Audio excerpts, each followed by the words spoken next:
Wednesday for the Redneck Garage. Well, I'm out here, it's winter, not like Canadian winter, it's about 45 degrees, so I've been working on this wheel, which is a project not completed. I thought at first it was just like wheel dust and nastiness on it, but it's actually corrosion in the aluminum, so I'm working on that. Not going to get that done tonight. I want to pull the truck out, the cab, and get it prepped for paint, and hopefully, fingers crossed, get it painted this weekend, and I can keep moving forward. Well, this seat, it's beautiful. I've got actually a new supplier for upholstery that has a tweed. He's sending me samples of it, which was really nice of him, out of California. As soon as I get those, I'll go through that. My goal today is to try to get this cab prepped for paint and possibly get it painted this weekend. That would be absolutely amazing, superlative, great, awesome, nice. Whoo-wee! The wind's picking up, sun's going down, the water's getting colder. I gotta get this thing finished. But it's looking really good. I got a couple little spots to do. I've got most of the top done. I'm gonna wash it, spray it off. Tomorrow I'll hit any other spots, but I gotta do the bottom and hit a couple spots in the back. I think I'll be done for tonight, and tomorrow, once it's good and dry and clean, I'll be able to make sure there's no spots that I need to hit again, and then I'll be getting ready to paint.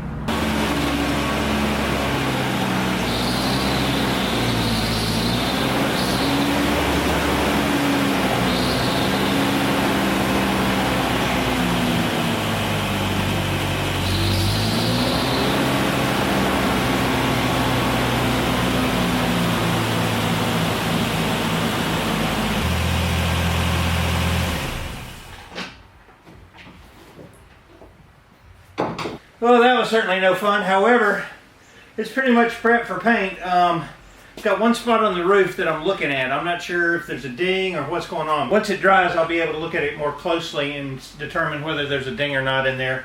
Other than that, everything else looked really good as far as being able to shoot some paint on this thing. So I'm hoping this weekend to get her in paint.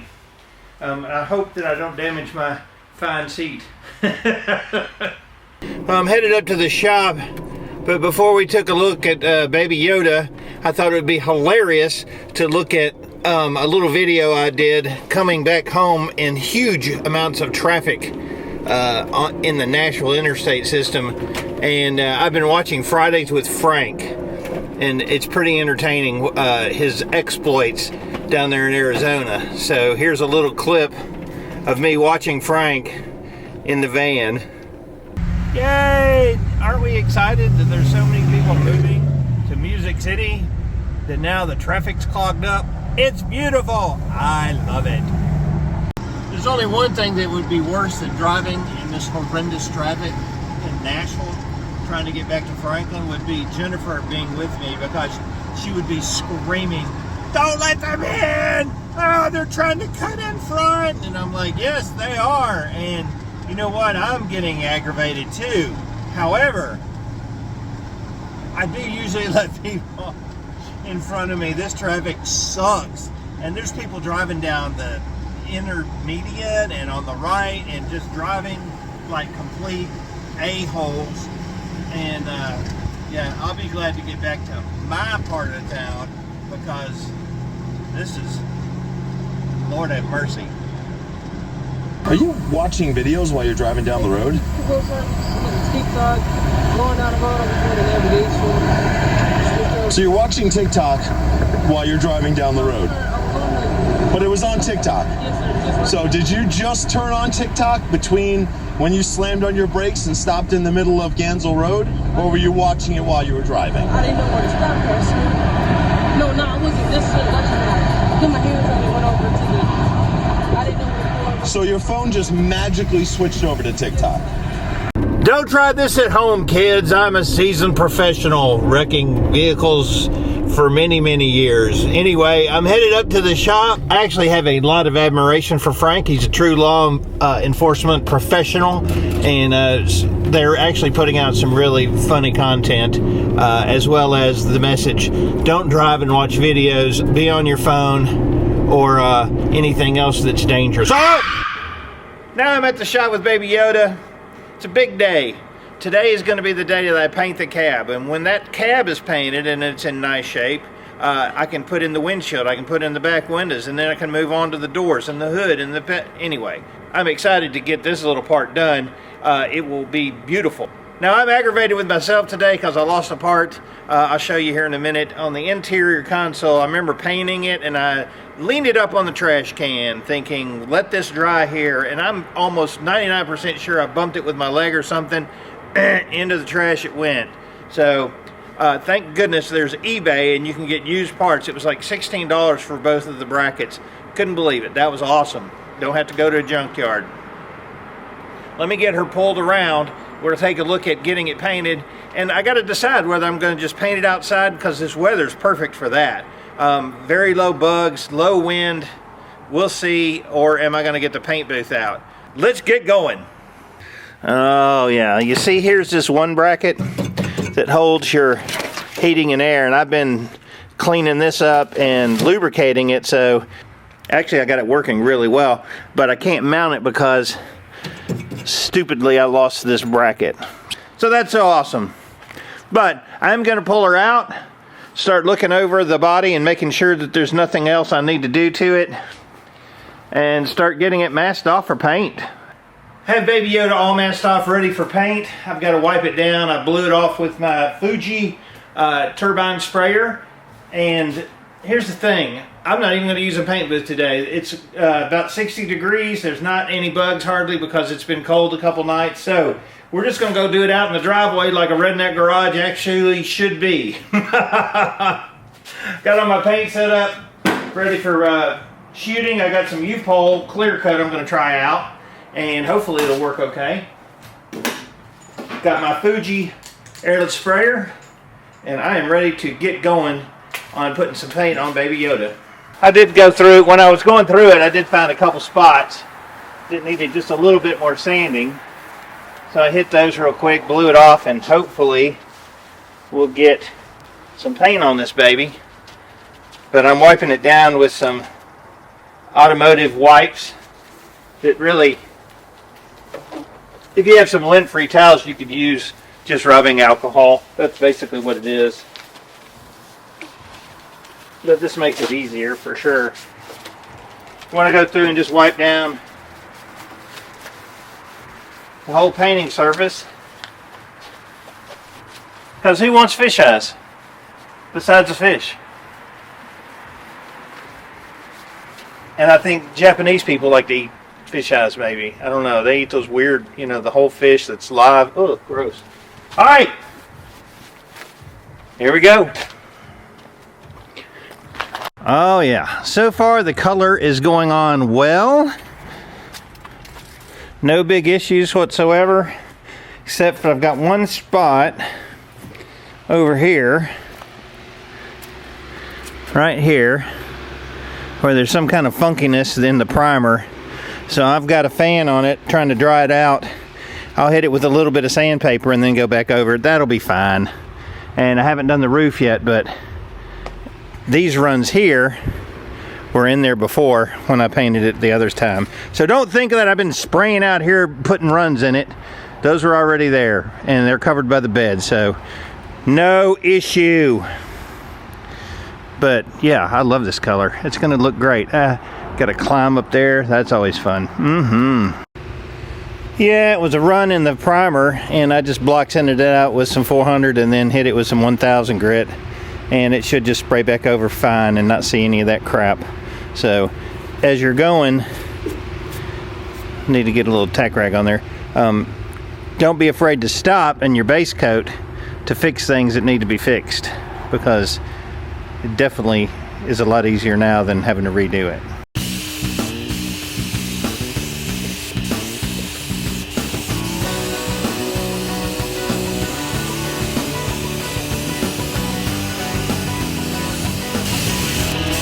For my next feat of skill and dexterity, I've got to climb up there and see if I can paint the roof from the backside without dragging my hose into the paint, which is always a really fun and exciting thing to do, because it always seems like the hose will gravitate into whatever you just painted.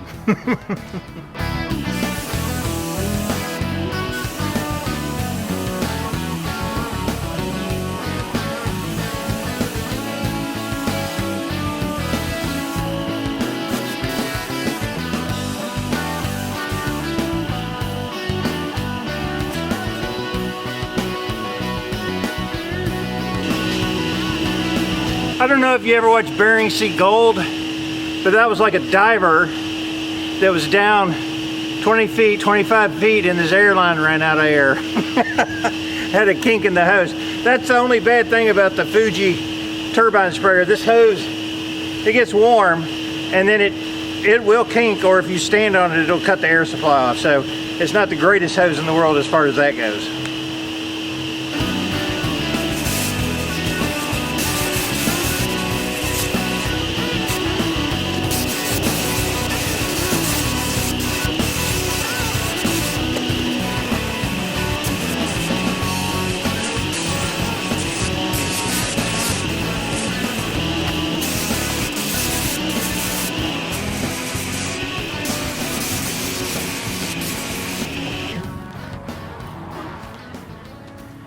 I'll tell you something, painting white over white is never the most fun thing because you really are not sure you're going to miss a spot. And I can tell you that the temperature is dropping still, even though the sun's going down a little bit. And I'm trying to get this done before it gets too cold to spray the clear. But I may have one more, I've got one more coat on the roof. I've got one more coat on the roof, a good coat, and then double check everything, and I'll be clear coating this thing. Fingers crossed. All right, that's going to be it on the color. Gonna let it dry down here for a few minutes, get the clear mixed up, clean out my gun, and start ready to clear this thing. I wish it was a little bit warmer, but we're going to just rock and roll with it. Why is everything such a pain in the butt? I don't know, but it's time to put the clear coat on. It's flashed out fine. I'm using a new clear coat that's supposed to dry a little bit faster than the other ones that I've been using. So let's get going because I don't have a lot of time. I'm trying this U-Pole spot panel clear coat. It's supposed to dry a little bit faster. And you might say to yourself, hey, why would you use a new clear coat when you're not sure how it will perform? That's a good question. All right, I'm about to start shooting the clear. Hopefully I can get a good reflection off of the roof to get it to gloss out and not run all over the place. But you can still see that bug over there? I don't know if you can see it. There's still bugs out here, man, and it's been below freezing, so what in the heck? All right, it's starting to gloss out really nicely. I am really dumbfounded. There's still bugs in this thing. One more coat of clear and I will be done. I'm pretty happy with that U-Pole clear. It's drying very quickly and it's glossing out nicely. So this one is really inexpensive. I'll put a link down below. I don't remember what the price was, but it was like $80, $70, something like that for a gallon. Pretty impressed with it. I'm going to let this tack off just a little bit longer, and then I'm going to spray one good thick coat on it. So far I don't have any runs, and then it should be good enough to go ahead and wet sand and polish. I'll tell you this about the old 88 Toyota pickup trucks. It was a single stage enamel, acrylic enamel that Toyota used. There was never a clear coat until later on in the 90s, late 90s, did they do clear coat on the whites. They started with some of the metallics. They started using a clear coat on it, but in 88 they didn't use any clear coats on the whites or the blacks or any of the standard stock colors. So this will be a lot better paint job than when it came out of the factory, hopefully. Let me tell you, it looks really good. It's times like these that, you know, you're like, when do I start spraying the second coat? Because you don't want it to be too wet when you put it on. But I've got temperature that's going to go down, and the sun's going to go down below the equator or whatever it is. It's going to get dark. So pretty soon I'm going to be spraying that second coat on here, but I'm pretty impressed with this U-Pole. It is glossed out really nicely. It's fairly dry. There's not a lot of tackiness to it. So another 10 or 15 minutes and I'll be shooting that second coat, laying it pretty thick on the roof because I'll lay it in pretty thick on the roof and then be able to wet sand it and buff it. The rest of it, man, I'm telling you, it looks really, really nice. Awesome. I'm going to try to edit out those a-holes next door, the thumping and the jumping that I can't even film in here anymore hardly. This is why I want to get out of here. Just go back home. Right? Anyway, I'll drop all the bottom end out of my videos and it'll still mess with it. So what's the point of paying for a shop if I can't even film there, right? Anyway, back to the video, if you can even hear me.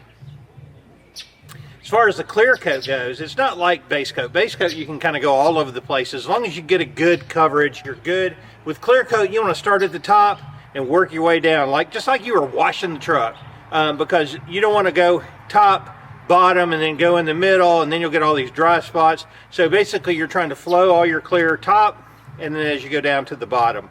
And talk about bottom feeders, this is the guys next door. Ugh. I can feel it starting to get cooler, so I got to get this clear on, and then it'll start tacking up. So here we go.